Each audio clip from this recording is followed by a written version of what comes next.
Здравствуйте, в эфире информационный выпуск Амши Кшара. Сегодня в программе: в республику прибывают кандидаты. Абхазия готовится к выборам в Госдуму России. Наука для космоса. В Пицунде проходит международная Кубаревская конференция по информационным технологиям. Бархатный сезон начался. Предварительные итоги подводит Министерство по курортам и туризму. Абхазия готовится к выборам в Государственную Думу Российской Федерации. В республику приезжают кандидаты, представляющие различные политические партии России. Одним из первых Абхазию посетил кандидат в депутаты Госдумы Владимир Таймазов. Он баллотируется от Коммунистической партии и приехал, чтобы лично ознакомить избирателей со своей предвыборной программой. Кандидата в депутаты Госдумы России Владимира Таймазова принял вице-президент Абхазии Виталий Габня. Репортаж Сарии Смыр. Кандидат в депутаты Госдумы России Владимир Таймазов приехал в Абхазию, чтобы лично познакомиться со своими избирателями. Владимир Таймазов баллотируется как по одномандатным спискам, так и по партийным от Коммунистической партии России. Владимир Таймазов – член Совета при президенте России по развитию физической культуры и спорта, является одним из 22 членов Совета общественной организации «Осетинское землячество Санкт-Петербурга и Ленинградской области». В 2009 году за многолетнюю научно-преподавательскую деятельность в области спорта Таймазову присвоено почетное звание «Заслуженный деятель науки Республики Южная Осетия». Владимир Таймазов баллотируется по Всеволожскому одномандатному избирательному округу. Визит в Абхазию он назвал своим долгом. Прежде всего, мы должны отчитываться перед избирателями. Поэтому задача была прийти, представиться. В свою очередь вице-президент Абхазии Виталий Габня, приветствуя кандидата в депутаты Госдумы России Владимира Таймазова, отметил, что его визит в Абхазию даст возможность гражданам познакомиться с кандидатом и его программой лучше. При этом вице-президент отметил большой опыт Таймазова в плане подготовки специалистов в области спорта. Приветствуем вас в Республике Абхазия. Нам приятно с вами делать, приятно, когда наши граждане имеют возможность не заочно, не видя человека, голосовать, а когда человек здесь на месте, говорит о себе, проговаривает свою программу. Выборы депутатов Государственной Думы Российской Федерации пройдут 18 сентября. На территории Абхазии будут образованы 9 избирательных участков. Подготовка к выборам уже началась. Сария Смыр, Беслан Джинджолия, Абхазское телевидение. По решению Центральной избирательной комиссии Российской Федерации каждый район Абхазии закреплен за отдельным одномандатным округом России. 18 сентября в Абхазии откроются 9 избирательных участков, на которых люди смогут отдать свой голос за того или иного кандидата или партию. Проголосовать на выборах смогут все граждане России, в том числе и туристы.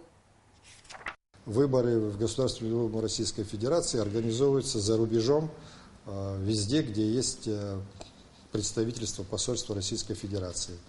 И для тех граждан Российской Федерации, которые проживают за пределами Российской Федерации. Поэтому, естественно, эти выборы организованы в Абхазии. Вот впервые открыто на территории Абхазии 9 участков. К сожалению, это не такое количество, которое может эффективно обслужить всех желающих проголосовать. Тем не менее, мы просим всех прийти на участки и выполнить свой, в конце концов, долг, потому что, являясь гражданами Российской Федерации, они обязаны голосовать, потому что это является долгом каждого гражданина. И еще немаловажно, я думаю, для всех нас, что в Государственной Думе Российской Федерации партия «Единая Россия» является опорой и поддержкой президента Российской Федерации Владимира Владимировича Путина.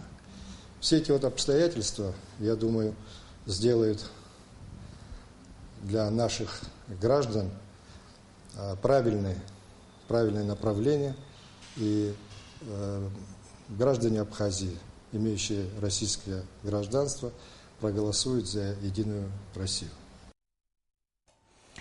Некоторое время назад сотрудники республиканской больницы направили письма в Министерство здравоохранения и финансов республики с просьбой объяснить, с чем связана задержка выплаты 15% надбавки по зарплате за 2015 год. Ответа тогда не последовало. После назначения нового главы правительства проблема была решена, как, впрочем, и ряд других вопросов, касающихся функционирования этого медицинского учреждения. Подробности в репортаже Ренаты Шакая. Еще в начале года сотрудникам республиканской больницы была произведена выплата 15% надбавки к зарплате за первый квартал. С тех пор выплата надбавок не производилась. С чем именно это связано, сотрудники больницы не знают. Но коллективное письмо с просьбой выплатить 15% надбавку к заработной плате было направлено в Министерство здравоохранения и финансов. Проблема связана была с полной выплатой. За первый квартал оплатили, а за остальное была задолженность, которая беспокоила коллектив. В курс поставили наше министерство, которое в свою очередь эти же вопросы ставило в Министерстве финансов, после чего ответ был следующий, что все выплаты проведут в срок. Таковые не последовали, после чего коллектив собирался, подписи со всех сотрудников, и уже вопросы ставили на уровне Кабинета министров. После назначения нового главы правительства сотрудники больницы в очередной раз обратились с просьбой выплатить недостающую сумму. И результат не заставил себя ждать. Буквально несколько дней назад сотрудникам республиканской больницы единовременно выплачены надбавки в виде 15% за весь 2015 год. Все вопросы поставлены перед новым председателем правительства. Буквально на второй день все выплаты в полном объеме проведены. Совершенно недавно, буквально на прошлой неделе, все выплачено, все задолженности, все, которые были, все погашено. Сотрудники счастливы. Глава правительства Беслан Барцидзе заверил, что в дальнейшем подобных задержек по линии заработной платы не будет. Действительно, были определенные сложности в выплате надбавок в заработной плате по линии здравоохранения. Была задержка за выплат за 9 месяцев, но Министерству финансов в последнее время удалось решить эти вопросы. И на сегодняшний день мы можем сказать однозначно, что никакой задолженности по линии здравоохранения в плане повышения заработной платы нет. По инвестиционной программе в текущем году предусмотрено порядка 175 миллионов на приобретение медицинского оборудования. Более 140 миллионов уже освоено. Здравоохранение является приоритетной отраслью. Мы понимаем значимость этого направления, важность поддержки медицины в целом со стороны правительства. Эта работа будет продолжена. Мы понимаем значимость этого направления, учитывая то, что сегодня, к сожалению, не в полном объеме мы можем оказывать по всем видам медицинскую помощь. Некоторые наши граждане выбирают разные пути для оказания медицинской помощи членам своей семьи, в том числе и совсем нежелательные для нас, скажем так, выбирая местом лечения, в том числе и территорию Грузии. Эти вопросы для нас неприемлемы. Но для того, чтобы этот процесс остановить, мы должны на месте здесь оказывать качественную квалифицированную помощь. По инвестпрограмме в республиканской больнице получают необходимые медикаменты и диагностическое оборудование. Но все же нерешенных вопросов здесь еще очень много. На сегодняшний день в республиканской больнице 800 сотрудников. И тем не менее в отдельных отделениях существует нехватка специалистов. Рената Шака, Алексей Гухова, Абхазское телевидение. Приблизительные сроки проведения мероприятий, посвященных 75-летию со дня рождения Юрия Воронова, были определены на очередном заседании Государственной комиссии по проведению торжеств в честь юбилея известного абхазского ученого и государственного деятеля. Также в ходе заседания были даны соответствующие поручения членам комиссии для внесения предложений по выработке единого плана проведения юбилейных мероприятий. Международная научно-техническая конференция, посвященная 55-летию полета в космос Юрия Гагарина, начала свою работу в Абхазии. Конференция «Информационные технологии в науке, технике и образовании» проходит в Пицунде уже 12-й раз. В научном форуме участвуют более 80 российских и абхазских ученых. Репортаж Симы Аргун.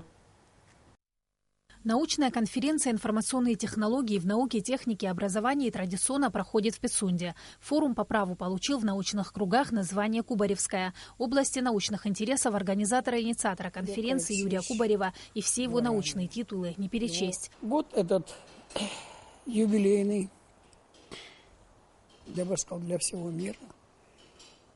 Первый полет человека в космосе. Юрия Алексеевича Гагарина.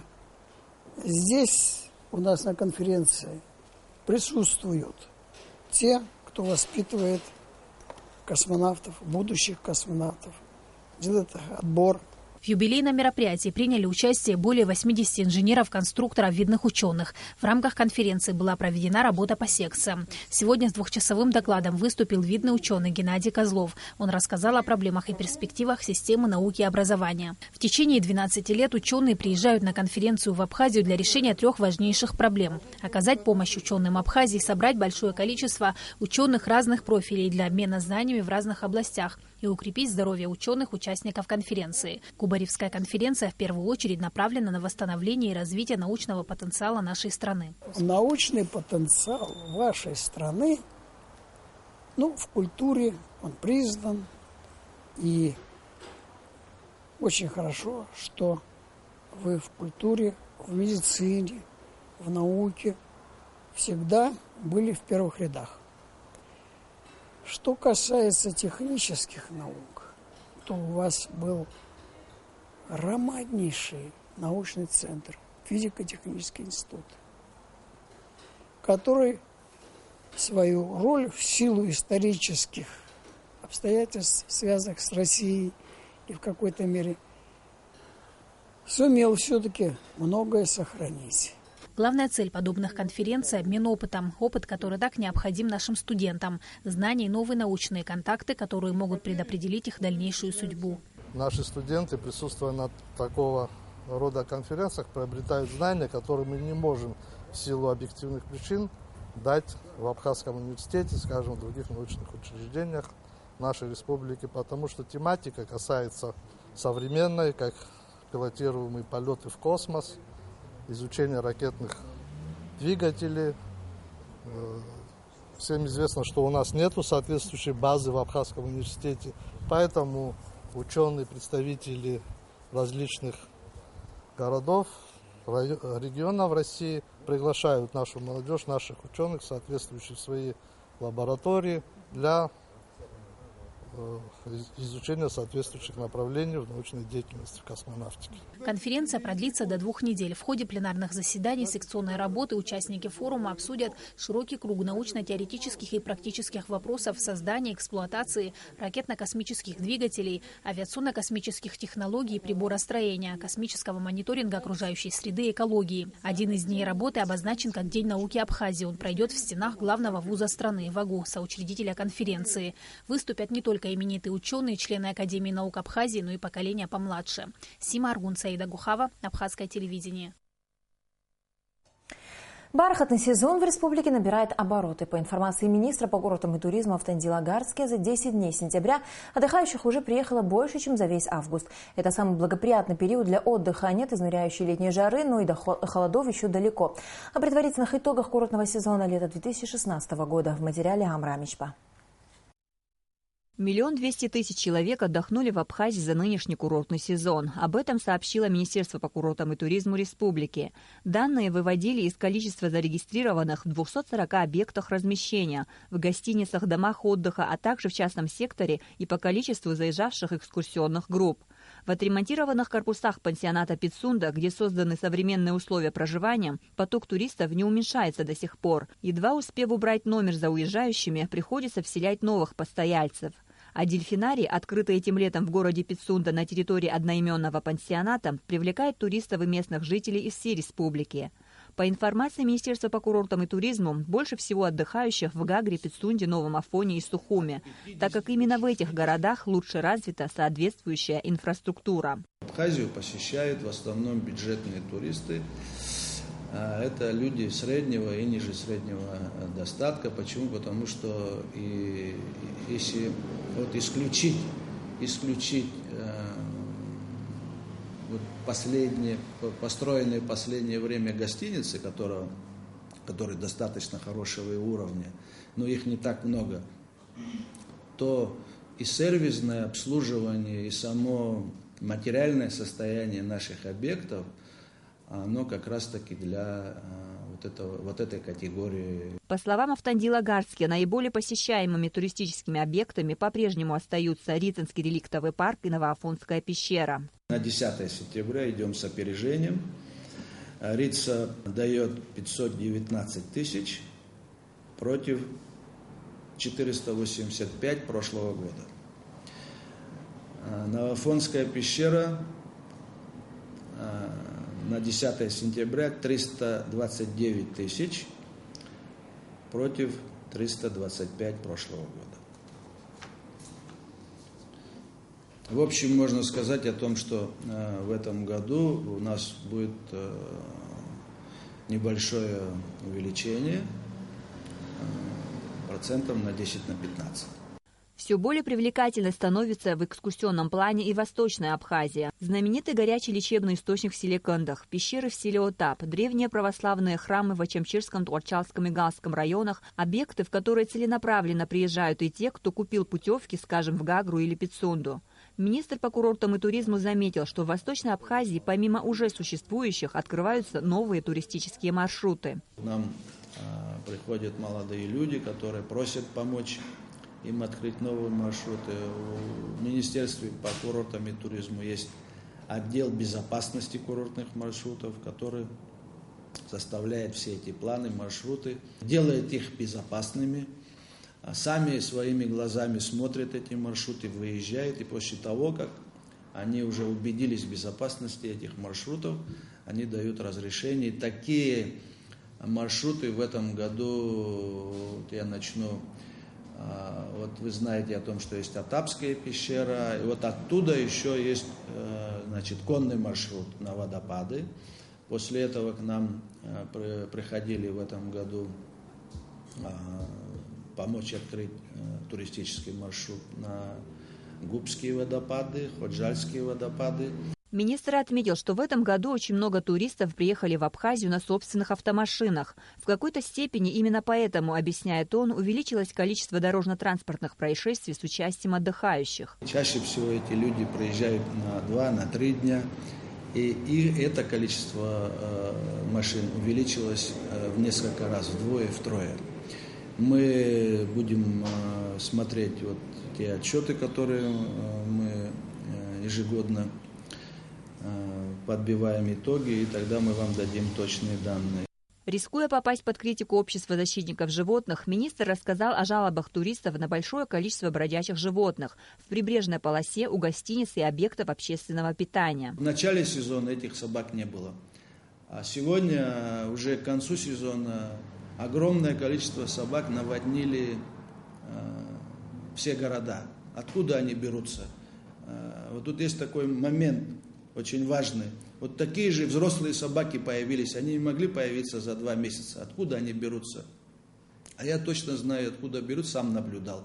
С деревень привозят и выбрасывают их в городах. Чаще всего на рынке я видел своими глазами, когда открывали багажники, и собак, и кошек выпускали. Точно так же они думают, что их питомцы бывшие выживут в объектах размещения, там, где кафе, столовые.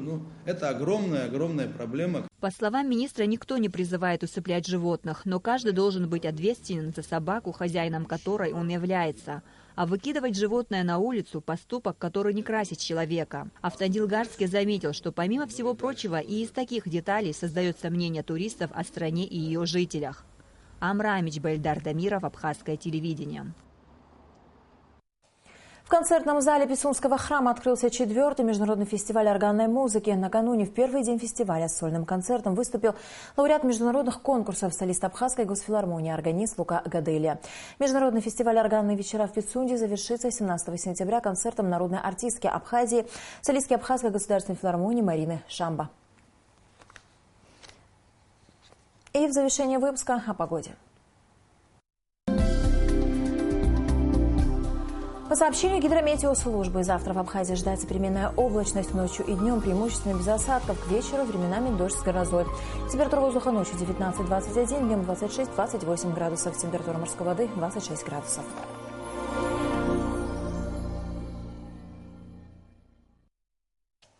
На этом наш выпуск завершен. До скорых встреч в эфире.